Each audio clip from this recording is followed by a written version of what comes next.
Welcome to Kate's Kitchen. I'm Kate. Last Friday, I was gifted with a huge bag of what they call ugly carrots. Those are the carrots that the farmers can't sell to the stores. They're too big or too small, or they malformed like this one where they're all wrapped around each other. And they gave them away, and I got a big bag of them. So today, we're going to pressure can carrots. The first thing I did was I washed the carrots and stacked them here on my cutting board to drain into the sink. And into my sink I put a bowl to catch all of the stuff that I'm taking off, the small little ends and the peels. And I'm going to peel them. After they're all peeled, then I cut them into chunks. They're all about the same thickness of chunks, and I'm trying to make them pretty close to the same size. That way they'll stack into the cans a lot better.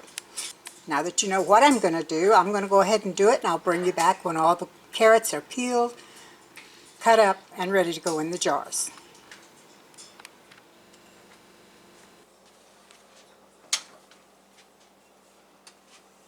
Hi, welcome back. I've been busy while you were gone. What we were just showing you is our large pressure canner. It has two levels. The bottom level has 9 pints in it right now. This one is number 10, and we have just a few more carrots to go. We're filling up, hopefully, the rest of those, so we'll have 15 total. Now what I've done, as you know, I cut them very small so they'd fit in there, and we're loading the jars through our canning funnel. Right now they're raw, they're just room temperature, so you don't have to worry about burning your hands or anything like that. But you do want to kind of fill it up as well as you can.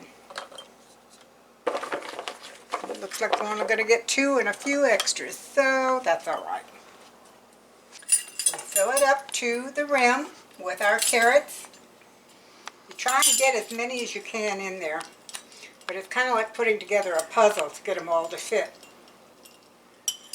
The recipe says 1/8 of a teaspoon of salt, non-iodized salt. I use non-iodized sea salt.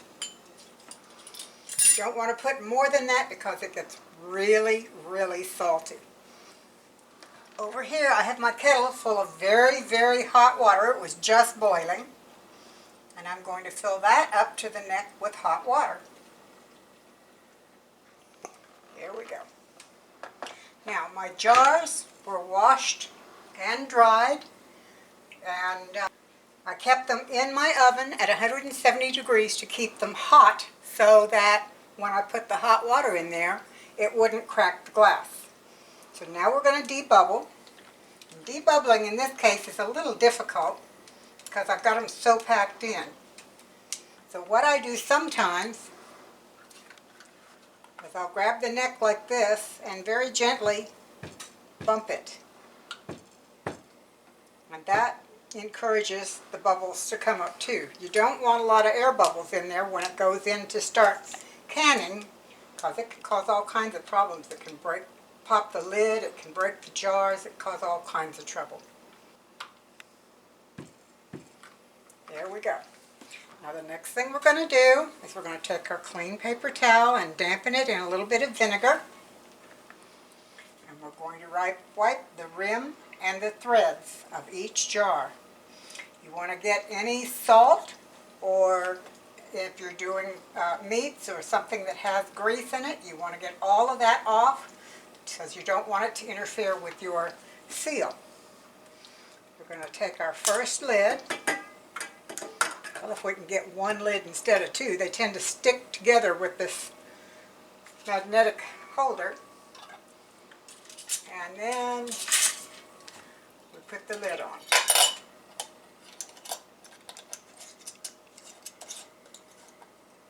Sometimes you have to run it back and forth until you can line up the threads on the jar with the lid. You tighten it down. Now let's do the next one.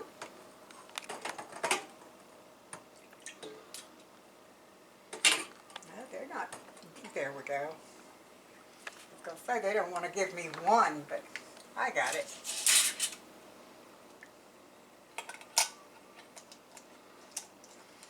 Remember, your jars are hot. You want to be careful when you hold them. Now we're going to lift them into our canner.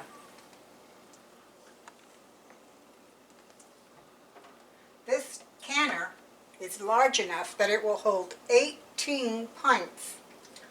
It has 2 layers. The first layer is 9, the second layer is another 9.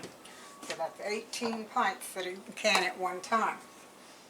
Now, I'm going to put the lid on, but before I do, I want to tell you I've taken the safety precautions. I checked the vent hole, I looked through it, you could see through it.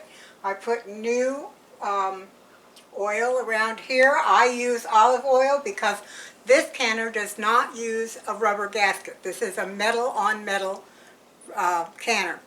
So you have to put oil, and I use coconut oil, around there and also around the rim of the lid so that it makes a good seal, but it doesn't stick. If you forget to do that, believe me, it sticks and it's hard to get it apart. So I will be back in a minute. I'm going to get the lid and I'll be right with you. Here's our lid. This is a weighted gauge canner, which means it has the gauge here that tells you the pressure inside the canner, but it also has a weight, and on the side of each section like this has a hole, and they're according to the weight. This one is a 10 pounds, the one over here is 15 and here's 5. When it builds up and it has vented, then you set this down on it and you watch it and the gauge will rise up to the right temperature. So, the first thing we have to do is on the lid it has a little arrow.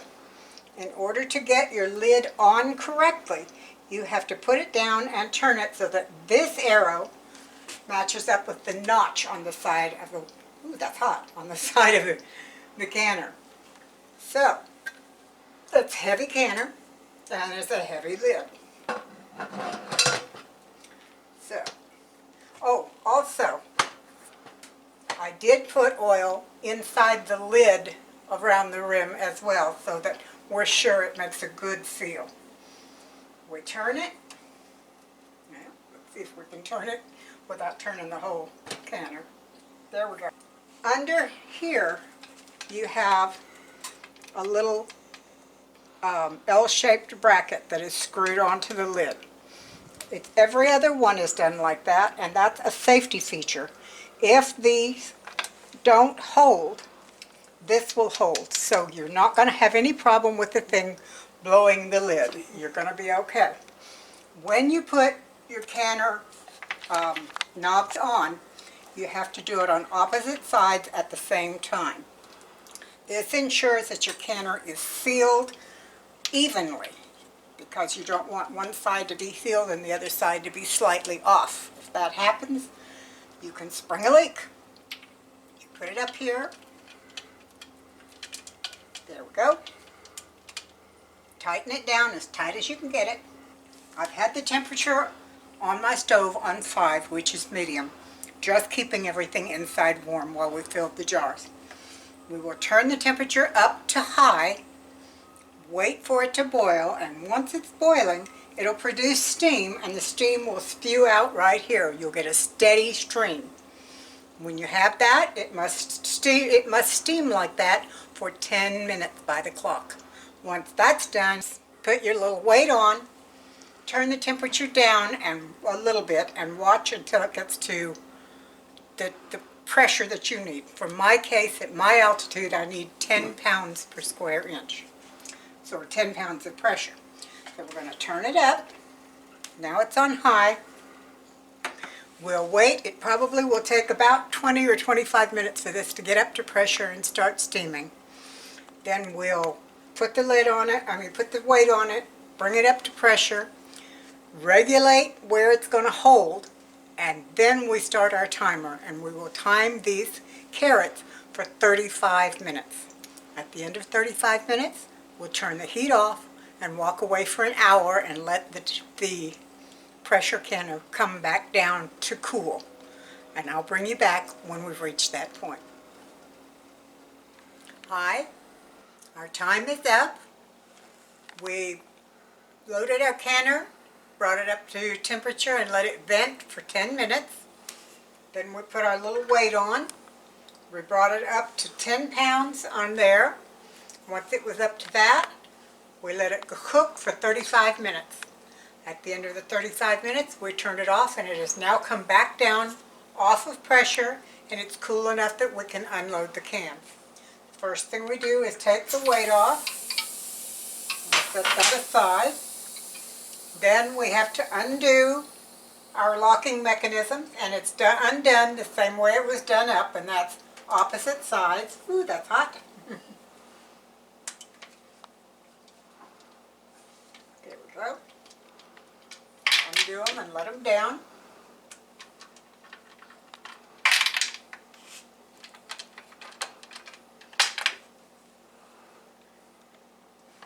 Now, when opening a pressure canner, always open it away from your face because there is still steam and a lot of heat inside this canner.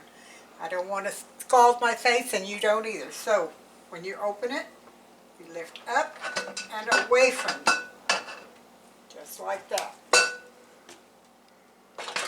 Now, I'm going to show you something very interesting. This is our first bottle out,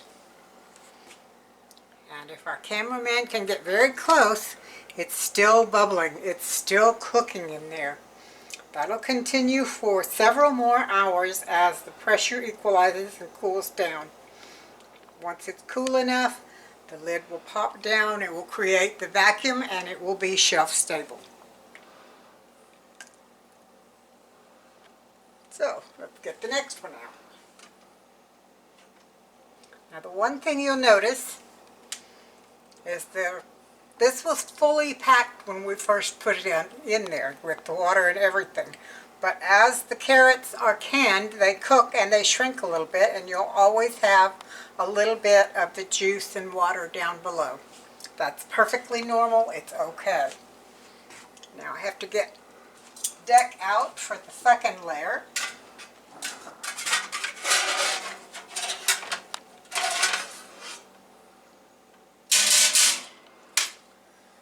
And we go again.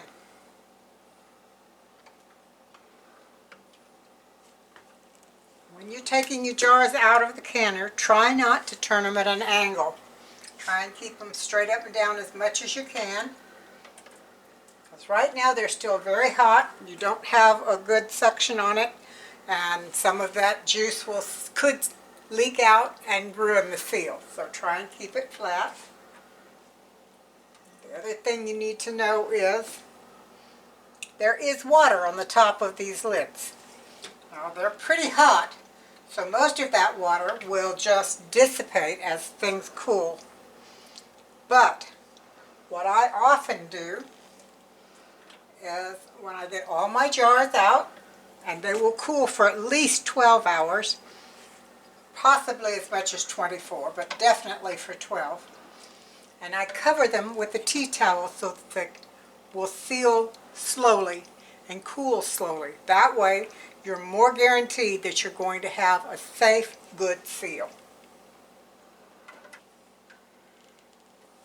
Now, one thing I forgot to tell you that I did, before I sealed this up, once all the jars were loaded, I added a dash of vinegar to the water in the canner.